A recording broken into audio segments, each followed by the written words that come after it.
Pansin mo ba, noong kabataan mo, mahaba naman eh. Eh bakit ngayon? Anong nangyari? Nagbabawas? Lumiliit? Huwag ka mag-alala dahil hindi lang ikaw nakakaranas niyan. Yes, you heard it right, hindi lang ikaw. Anong ibig ko sabihin? Kapag kasi tumatanda na ang isang lalaki, syempre bumababa ang kanilang testosterone. At sa pagbaba ng kanilang testosterone, nababawasan na rin po yung pagiging elastic ng tissue nyo sa inyong ari.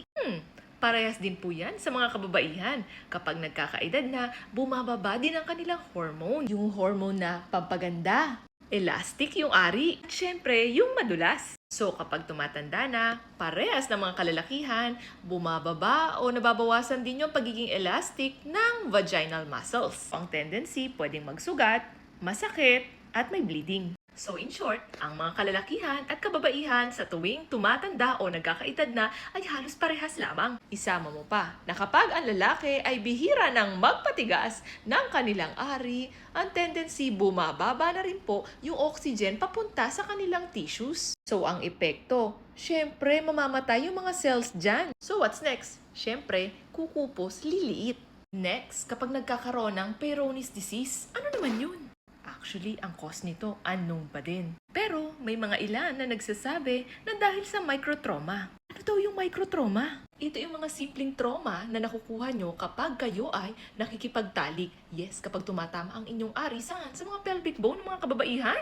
Sakit ba? So, ang tendency, nagkakaroon po ng peklat. Opo, peklat na nangyayari o nabubuo sa ilalim ng inyong mga balat ng inyong ari. So, ang tendency, masakit, nagbe-bend, at higit sa lahat, lumiliit. Pangatlo, pasintabi lang po sa mga mahihilig magsigarilyo. Opo, talaga kasing nakakasira ito ng mga litid o ugat papunta sa inyong ari. At hindi lang yon, binabawasan din ito yung paggawa ng nitric oxide. So syempre alam naman natin na ang nitric oxide ito yung ignition. Ignition, para yan ay tumigas. So ang epekto, konti lang yung dugo na dadaloy sa inyong ari. At higit sa lahat, pwede rin siyang magkaroon ng peklat, yung scarring. So, magiging stiff siya at hindi na rin elastic. Pang-apat, kapag ikaw ay may diabetes at mataas ang inyong BP, sinisira naman po nito ang inyong mga nerves. So, ang tendency, yes po, konti lang ang dugong dadaloy dyan. At syempre, kapag konti ang dugong dumaloy sa inyong ari, anong epekto? Atrophy.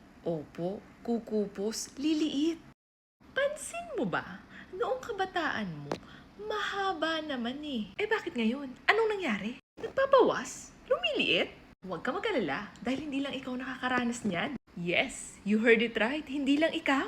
Anong ibig ko sabihin? Kapag kasi tumatanda na ang isang lalaki, syempre bumababa ang kanilang testosterone. At sa pagbaba ng kanilang testosterone, nababawasan na rin po yung pagiging elastic ng tissue nyo sa inyong ari. Parehas din po yan sa mga kababaihan.